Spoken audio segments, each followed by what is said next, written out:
नमस्कार दोस्तों, आप सभी लोग का स्वागत है। हृदय से स्वागत करता हूं अपने चैनल सनातन सेक्रेट न्यूज पे। दोस्तों, आशा करता हूं आप जहां भी होंगे आनंद में होंगे, मज़े में होंगे, स्वस्थ होंगे, भक्ति मार्ग में होंगे, सत्य मार्ग पे होंगे। यदि किसी प्रकार का समस्या हो तो मैं ईश्वर से प्रार्थना करता हूं, जगदीश से प्रार्थना करता हूं कि आपको हिम्मत प्रदान करे, ऊर्जा प्रदान करे, ताकि आप उस समस्याओं से निदान पा सके कर्म करके। दोस्तों, जैसा कि आप जानते हैं कि मैं सनातन जागृति प्रोग्राम में एक छोटा सा प्रयास है मेरा, और आप सभी का सपोर्ट चाहिए, आशीर्वाद चाहिए। जितने भी लोग हैं, 1 2 3 4 5 लोग भी यदि मेरे वीडियो को सुन लेते हैं, मुझे अति प्रशंसा होती है, बहुत ज़्यादा मोटिवेट होता हूँ। यदि लाखों में आप सभी के कृपा से यदि लोग सुनने लगें तो बड़ा ही कृपा होगा। बहुत बहुत धन्यवाद। तो दोस्तों, जैसे कि मैंने पिछले वीडियो में 2 प्रश्न डाला था, भक्ति करने का क्या लाभ है और भक्ति न करने की क्या हानि।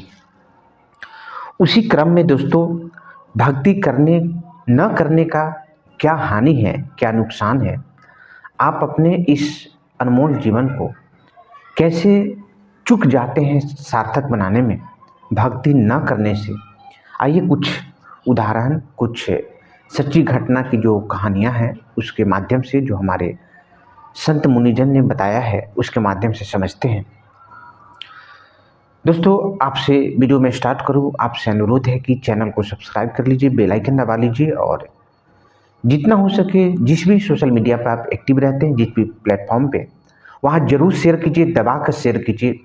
बहुत ही पीक पॉइंट का अभी समय चल रहा है लोगों को जागरूकता के लिए, सनातनी की जागरूकता के लिए।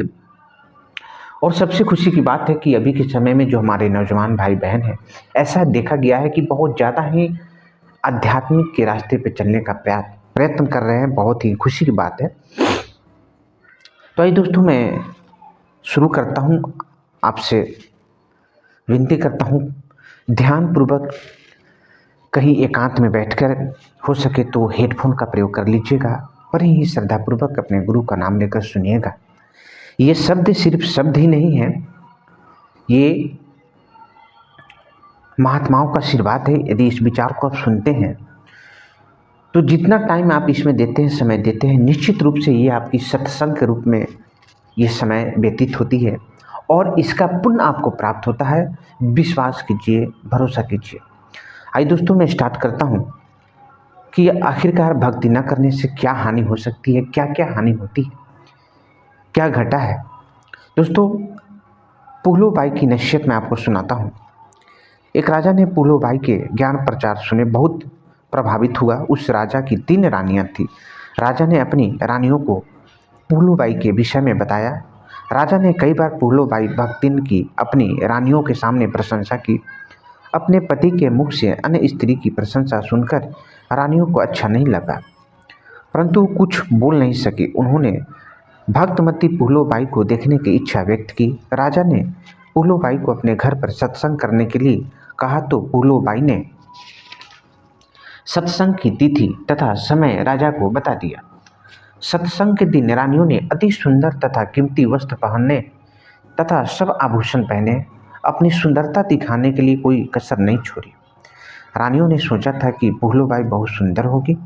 भक्तमती पुगलो राजा के घर आई। उसने खद्दर का मैला सा वस्त्र धारण कर रखा था, हाथ में माला थी, चेहरे का रंग भी साफ नहीं था।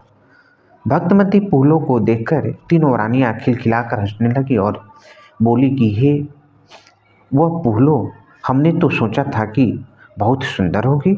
उनकी बात सुनकर भक्तमती पुगलो बाई ने कहा कि वस्त्र आभूषण तन की शोभा, यह तन कांचो भांडो, भक्ति बिना बनोगी कुतिया, राम भजो न रांडो। इसका था अर्थ ये है, सुंदर वस्त्र तथा आभूषण शरीर की शोभा बढ़ाते हैं। यह शरीर नाशवान है, जैसे कच्चा घड़ा होता है। यह शरीर क्षण भंगुर है, न जाने किस कारण से, किस आयु में और कब नष्ट हो जाए।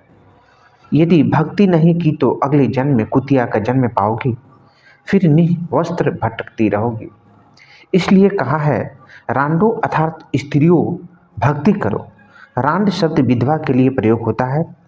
दोस्तों, परंतु सामान्य रीति में स्त्रियां अपने प्रिय सखियों को प्यार से संबोधित करने में प्रयोग किया करती थी। अब शिक्षित होने पर यह शब्द प्रयोग नहीं होता। भक्तमती पुहलोबाई ने सत्संग सुनाया। कबीर परमेश्वर जी की सखियां सुनाई। क्या है वो सखियां? कबीर राम रटत कोठी भलो, चू चू परे जो चाम, सुंदर देही किस काम की, जा मुख नहीं राम।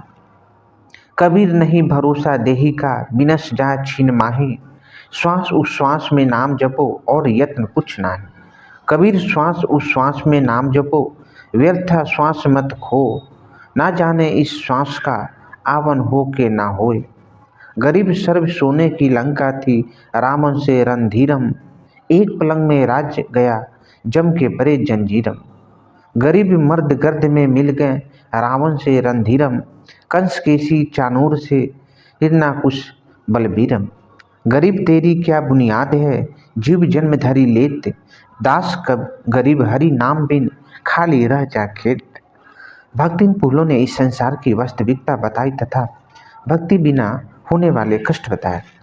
छोटे से राज्य के टुकड़े को प्राप्त करके अपना इतना गर्व कर रहे हो, यह व्यर्थ है।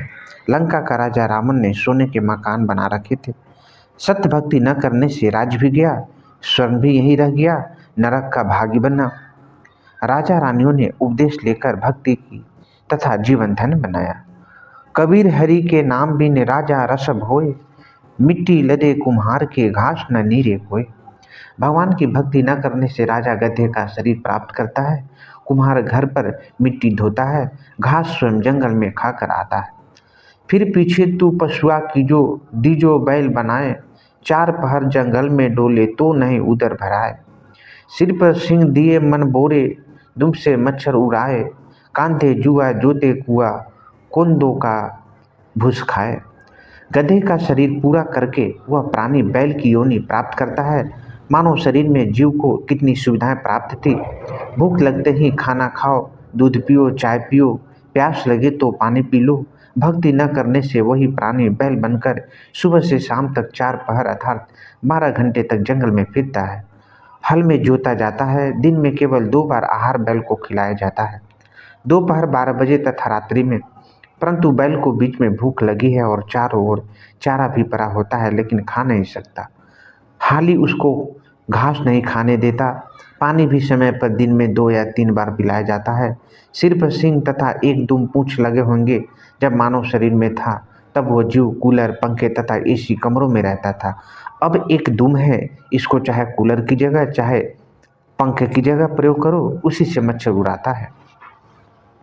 दोस्तों, जो मैंने आपको सुनाया है, आपसे हृदय से स्वागत करता हूँ। बहुत सारे ऐसे मेरे सब्सक्राइबर होंगे जो मेरे हम उम्र होंगे, हमसे बड़े होंगे। हृदय से अनुरोध करता हूँ, विनती करता हूँ कि आप लोग अपने जीवन को सार्थक बनाइए। भक्ति मार्ग पे अपने जीवन को चलने के लिए प्रेरित कीजिए, ताकि जो ये मानव तन है इसको आप सार्थक बना सकें। हे मानव, मैं दिल से, हे प्रभु, मैं दिल से आपसे अनुरोध करता हूँ, समझने की कोशिश कीजिए। बड़ा ही अनमोल जीवन प्राप्त हुआ है। इस जीवन को यूं ही न व्यतीत होने दे, हल्के में न ले। हे प्रभु, नाम जप करे, भक्ति करे, ताकि आप इस जीवन को सफल बनाएं। जहाँ भी आप हैं, सत्य मार्ग पे चले, सत्य कर्म करें। ये आपकी सबसे बड़ी भक्ति होगी। और इसके बाद जब इतना आप कर लेंगे तो खुद ब खुद आपकी रास्ता क्लियर हो जाएगी, आगे क्या करना है, नहीं करना है। जय श्री राम। हर हर महादेव। श्री कुंज बिहारी श्री हरिदास।